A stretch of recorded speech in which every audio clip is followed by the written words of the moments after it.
ماں اور بہنوں، آج اس وقت مسلم پرسنل لا بورڈ کی طرف سے ایک اپیل لے کر کے میں آپ لوگوں کی خدمت میں آیا ہوں۔ ہمارا یہ شہر ہندوستان ماضی میں غلاموں کی، انگریزوں کی غلامی میں تھا، غلامی کی زندگی گزار رہا تھا۔ ہمارے علماء کرام نے محنت کی، انگریزوں سے جنگ کی،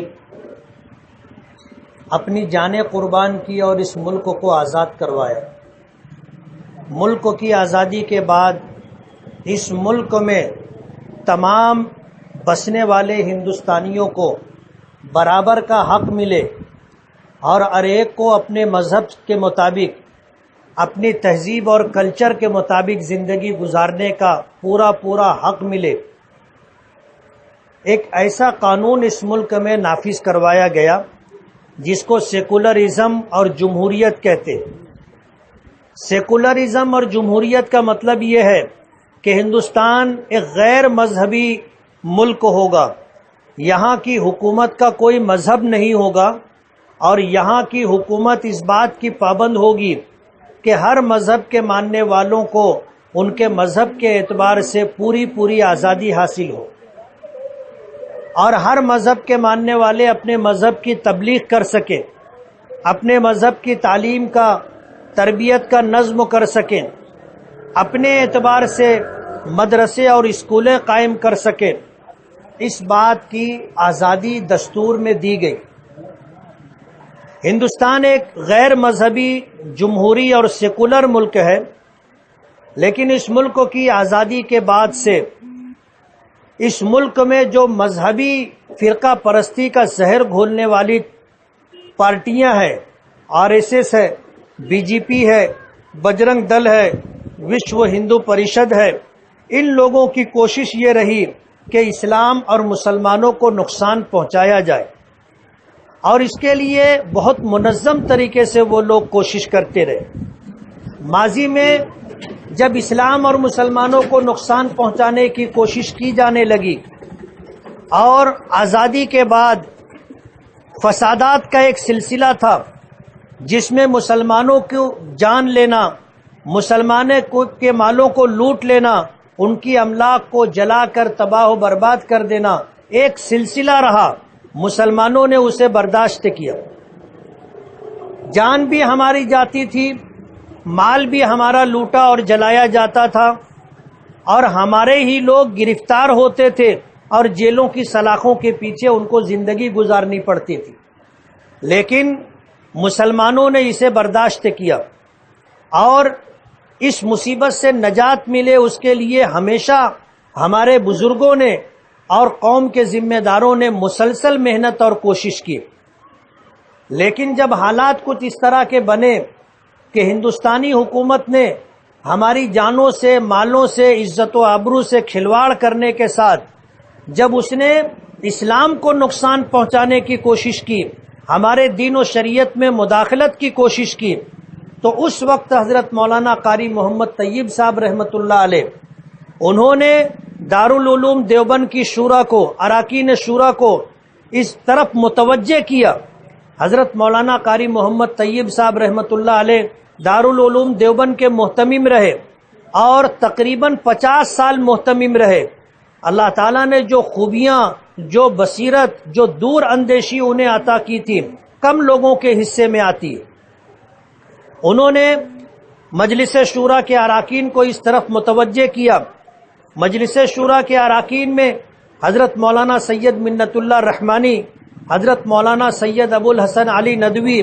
حضرت مولانا سعید احمد اکبر آبادی، ایسے بڑے بڑے اساتین علم و فن تھے۔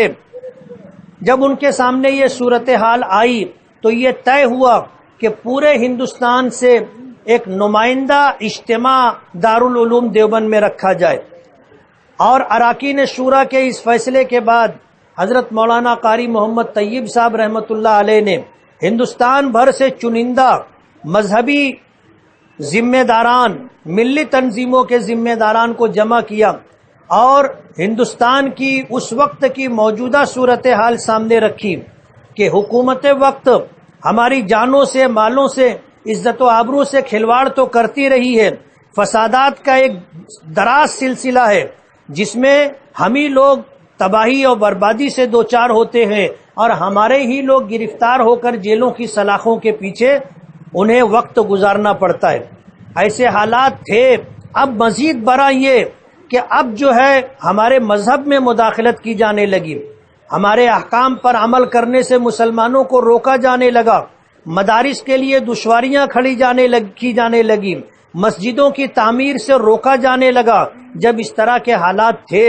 تو یہ فیصلہ کیا گیا کہ نمائندہ اجتماع بلایا جائے، اور نمائندہ اجتماع بلایا گیا، اور اس نمائندہ اجتماع نے یہ تجویز کیا کہ ہمیں آج ایک ہماری تعداد تھوڑی ہے، ہمیں ایک مسلم کنونشن رکھنا چاہیے، اور یہ کنونشن بمبئی میں رکھا گیا جس میں پورے ہندوستان سے سرکردہ لوگوں کو جمع کیا گیا، اور وہاں پر جو ہے 1971 میں آل انڈیا مسلم پرسنل لا بورڈ کا قیام عمل میں آیا۔ حضرت مولانا قاری محمد طیب صاحب رحمۃ اللہ علیہ اس کے پہلے صدر رہے۔ ان کے انتقال کے بعد دنیا کی معروف شخصیت حضرت مولانا سید ابو الحسن علی ندوی رحمۃ اللہ علیہ اس کے صدر رہے۔ ان کے انتقال کے بعد حضرت مولانا قاضی مجاہد الاسلام صاحب رحمۃ اللہ علیہ اس کے صدر رہے، اور ان کے انتقال کے بعد آج حضرت مولانا سید محمد رابع حسنی ندوی دامت برکاتہم اس کے صدر ہیں۔ آل انڈیا مسلم پرسنل لا بورڈ کے پہلے جنرل سیکریٹری حضرت مولانا سید منت اللہ رحمانی تھے۔ دوسرے جنرل سیکریٹری حضرت مولانا نظام الدین قائم قاسمی رحمۃ اللہ علیہ تھے۔ ان کے انتقال کے بعد حضرت مولانا سید محمد ولی رحمانی دامت برکاتہم آل انڈیا مسلم پرسنل لا بورڈ کے جنرل سیکریٹری ہیں۔ آل انڈیا مسلم پرسنل لا بورڈ کا وجود عمل میں آیا، اس وقت سے آل انڈیا مسلم پرسنل لا بورڈ مسلمانوں کے تمام تر مسائل کے لیے حکومت وقت سے اور فرقہ پرستوں سے لڑتی رہی ہے۔ آج اس موقع پر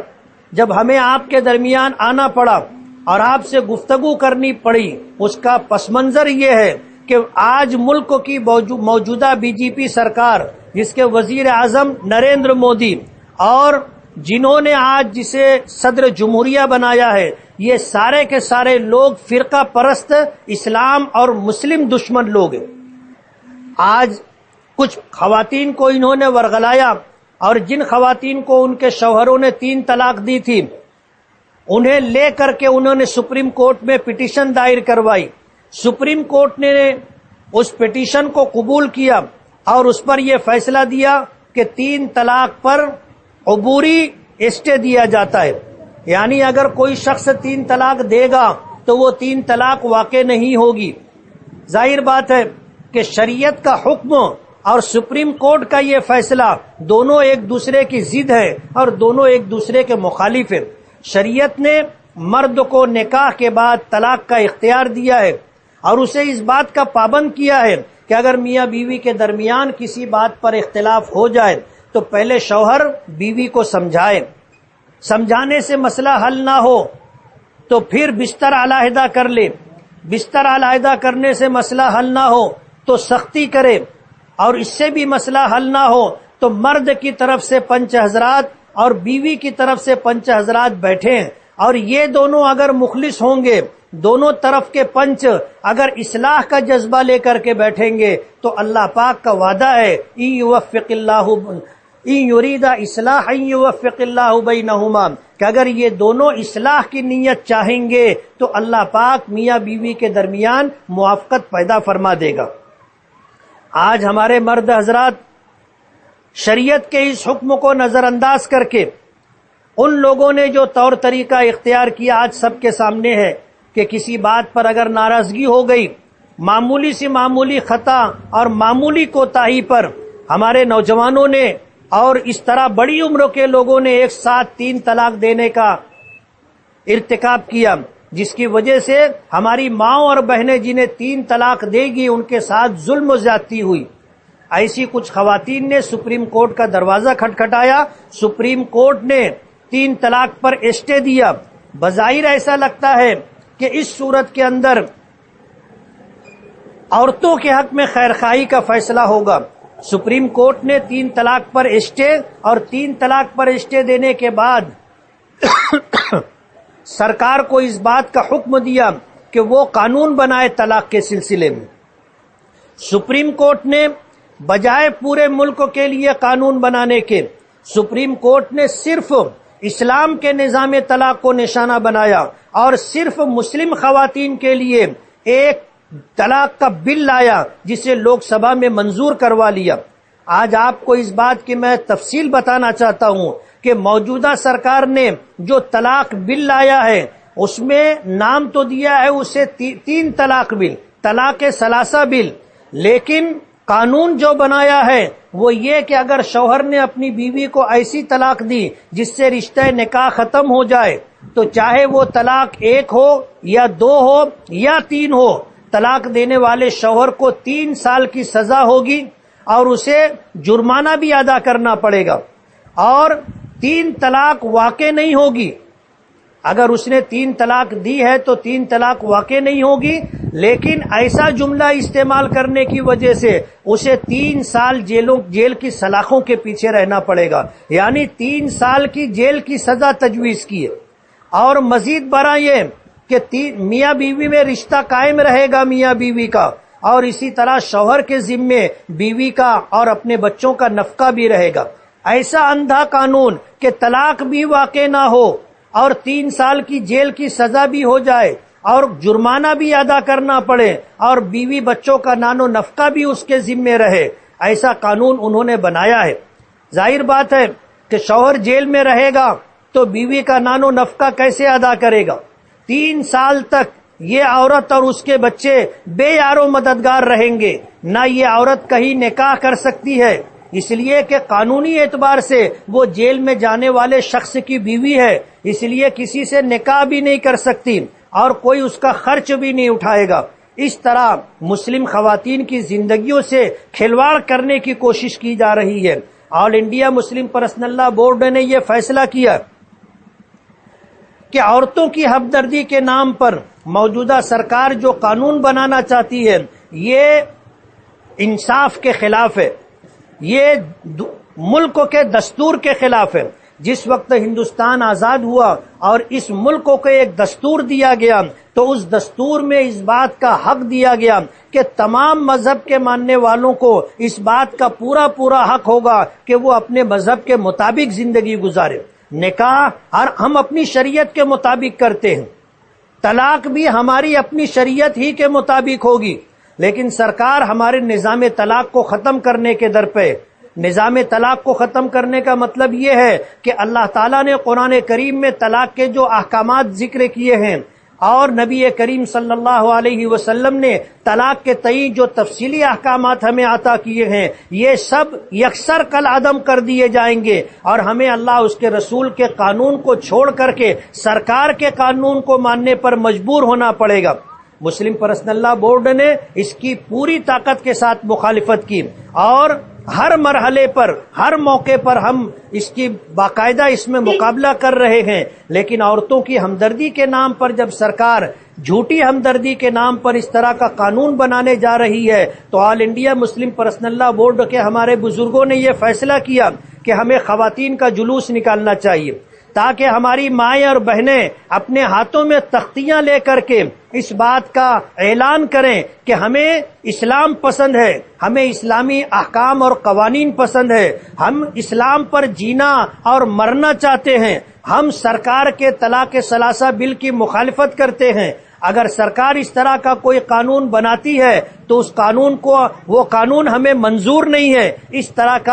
طرح کے جملے پلے کارڈ پر لکھے ہوں گے. ایسے حالات کے اندر بہت مجبور ہو کر کے آل انڈیا مسلم پرسنل لا بورڈ کے ذمہ داران نے یہ فیصلہ کیا ہے کہ ہمیں اپنی محترم ماؤں اور بہنوں کا جلوس نکالنا ہوگا اور اس جلوس کے ذریعے سے سرکار کو یہ پیغام دینا ہوگا کہ سرکار جو جھوٹی ہمدردی کے نام پر عورتوں کو شکوک و شبہات میں مبتلا کر رہی ہے، ایسی کچھ عورتیں اگر سپریم کورٹ تک جاتی بھی ہیں تو یہ 10-20 خواتین یا 150 خواتین ملک کی 10-12 عورتوں کی نمائندہ نہیں ہے. ملک کی کروڑوں عورتیں اس کی مخالفت میں ہیں. مسلم پرسنل لا بورڈ نے 5 کروڑ دستخطیں خواتین سے لے کر کے انہوں نے سرکار کو جو ہے پیش کی ہے، لیکن سرکار دیکھنے تک کے لیے تیار نہیں ہے. ایسے حالات کے اندر عورتوں کا جلوس نکالنا ہماری مجبوری ہے. اور شہر میں جب آل انڈیا مسلم پرسنل لا بورڈ کی طرف سے اس طرح کا خط آیا کہ خواتین کا جلوس نکالا جائے تو مسلم پرسنل لا بورڈ کے ذمہ داران نے شہر کے بڑے علماء کو، تمام ملی تنظیموں کے نمائندوں کو، تمام مکاتب فکر کے ذمہ دار افراد کو، تمام سیاسی پارٹیوں کے لوگوں کو جمع کیا اور جمع کر کے اس سلسلے میں مشورہ کیا. اور مشورے میں یہ طے ہوا کہ ہم لوگوں کو جلوس نکالنا چاہیے. اور جلوس کے لیے تاریخ طے کی گئی 15 فروری بروز جمعرات دوپہر 2 بجے ATT ہائی اسکول سے جلوس نکلے گا، جو ایڈیشنل کلیکٹر آفس جائے گا اور وہاں میمورنڈم دے گا، واپس ATT ہائی اسکول آئے گا، دعا ہوگی اور اس کے بعد ہماری مائیں اور بہنیں اپنے گھروں کو واپس ہوں گی. اللہ پاک کا بہت بڑا کرم اور احسان ہے کہ اللہ نے ہمیں جو دین و شریعت عطا کی ہے یہ ہر اعتبار سے کامل و مکمل ہے، اور جب تک یہ دنیا رہے گی اس وقت تک کے لیے یہ احکامات ہیں. یہ اللہ کے دیے ہوئے قوانین ہیں، اللہ کے دیے ہوئے احکامات ہیں جو ہر زمانے میں ایسے ہوں گے کہ ان پر عمل کرنا آسان ہو، مشکل نہ ہو. انسان قانون بناتا ہے موجودہ حالات کو دیکھ کر کے بناتا ہے. میں آپ کو بتاؤں 1950 کو ہمارے دیش کا قانون بنا. آج 1950 سے لے کر کے 2017 تک اس میں 56 مرتبہ پھیر بدل کیا جا چکا ہے. 56 مرتبہ قانون میں تبدیلی کی جا چکی ہے. اللہ کا قانون بنے ہوئے 1400 سال ہو گئے، 1450 سال ہو گئے، آج تک ایک زیر زبر ادھر ادھر نہیں ہوا، کسی حکم میں کوئی تبدیلی نہیں ہوئی، اور انشاءاللہ قیامت تک یہی حکم رہے گا، اس میں کوئی تبدیلی نہیں ہوگی. اس بات کا اظہار کرنے کے لیے ہماری ماؤں اور بہنوں کو جمعرات کے دن اپنے تمام کاموں کو آگے پیچھے کر کے 2 بجے سے پہلے ATT ہائی اسکول پہنچنا ہوگا، اور ATT ہائی اسکول پہنچ کر کے جلوس میں شرکت کرنی ہوگی. ہم نے یہ طے کیا ہے کہ نیا پورا ہماری آفس سے وہاں خواتین جمع ہوں گی، اور جمع ہو کر کے وہ لوگ ATT ہائی اسکول جائیں گی. آپ لوگوں کو سہولت ہو، آپ یہاں سے چل کر کے ہماری آفس پر آ جائیں، اور وہاں سے جو ہے پھر سب ایک ساتھ ATT ہائی اسکول جائیں گے، اور وہاں سے پھر جو ہے آگے کا جلوس کا انتظام ہوگا. آپ سبھی ماؤں اور بہنوں سے گزارش ہے کہ 1 بجے سے پہلے اپنے تمام کاموں کو مکمل کر لیں یا آگے پیچھے کر لیں، اور 2 بجے سے پہلے وہاں پہنچنے کی کوشش کریں. یہ گزارش لے کر کے ہم آپ کے پاس آئے تھے. ہمیں امید ہے کہ انشاءاللہ آپ ہماری اپیل کو سن کر کے اس پر عمل کریں گی اور جلوس میں شرکت کریں گی، تاکہ کل قیامت کے دن جب ہمارے آقا جناب رسول اللہ صلی اللہ علیہ وسلم ہم سے یہ پوچھے کہ میری شریعت میں مداخلت کی جا رہی تھی اور میرے دین کو نقصان پہنچایا جا رہا تھا، اس وقت تم نے کیا کیا، تو ہمیں یہ کہنے کا منہ رہے کہ ہم نے اس قانون کی مخالفت کی تھی، اور ہمارے بس میں جتنا تھا اس قانون کو روکنے کی، رد کرنے کی ہم نے پوری کوشش کی تھی، تاکہ اللہ اس کے رسول ہم سے راضی رہے. اور اگر خدا نہ خواستہ ہم سے کوتاہی ہوئی تو کل اللہ اس کے رسول کی بارگاہ میں جواب دہی مشکل ہو جائے گی. اللہ تعالی ہماری بھی حفاظت فرمائے اور ہمارے دین و شریعت کی بھی حفاظت فرمائے، ہماری مسجدوں کی اور اسی طرح ہمارے مدرسوں کی، مکتبوں کی، خانقاہوں کی، قبرستانوں کی حفاظت فرمائے، اور اس ملک میں مسلمانوں کے لیے عزت اور وقار کے ساتھ جینے کے اسباب پیدا فرمائے. اللہ تعالی ہمیں دنیا میں بھی عزت و سرفرازی دے اور آخرت میں بھی اللہ تعالی نجات اور جنت کا فیصلہ کر کے ہمارے لیے عزت و وقار کا فیصلہ فرمائے. وآخر دعوانا ان الحمدللہ رب العالمین.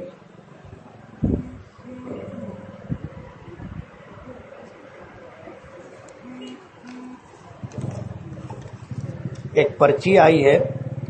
کہ درس قرآن میں شرکت کرنے والی ایک خاتون نے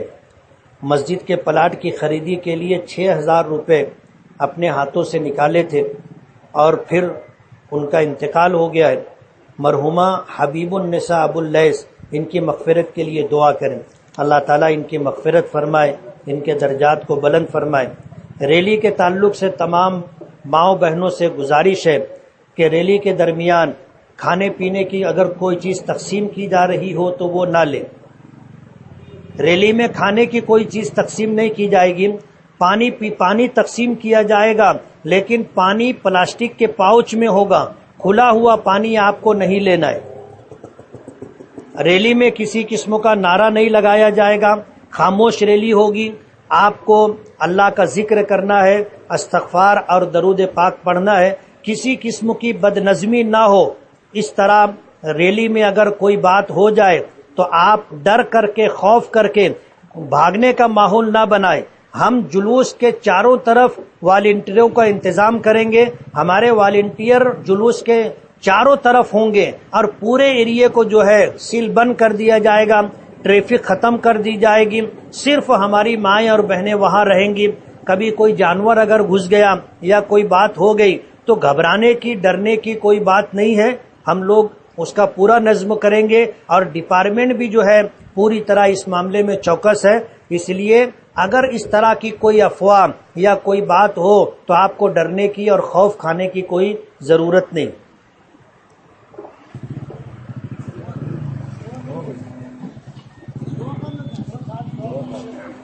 دعا ہو گئی ہوگی.